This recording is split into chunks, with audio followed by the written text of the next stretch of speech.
Good day YouTube. This is just a quick little fun video about the comparison between Linux Mint 19.1 Cinnamon on the left and Linux Mint 19.2 Cinnamon, latest release on the right. So let's jump into it now and have a bit of a look. I haven't really done this before, but at a glance they are looking very similar, if not exactly the same, which is a bit of a shame to see. But let's open up those menus there and see what's going on. I love what Cinnamon is doing, or Linux Mint is doing with the Cinnamon desktop environment.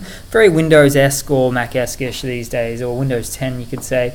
In fact, some would even argue Windows 7. But never mind that. So let's see. Let's jump across to the file manager and see what we're working with here. Click on both of these. And there we see, very Ubuntu-esque actually in this case, and no surprise there, it's the Nautilus/Nemo/GNOME files. It goes by many names. A slight difference in the version in there, but otherwise very similar functionality. A few little tidbits and pieces of differences here and there, but nothing to really write home about. If we were to move on to having a look at the kernel is very similar here in fact.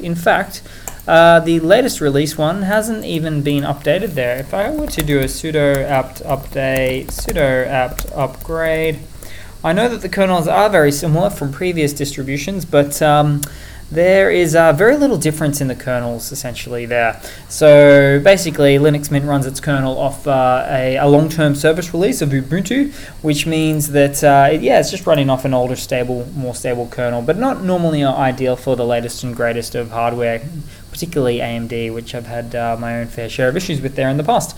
But all in all, very simple, similar sort of feel between the two there. Not a great deal of differences. Linux Mint 19.0, if you will, or 19.1, that sort of thing. It did actually have many upgrades and changes there, but this one, not so much. So that's pretty much it, guys. Hope you've enjoyed. Please leave a comment, like, and subscribe. And yeah, thanks for watching. Cheers.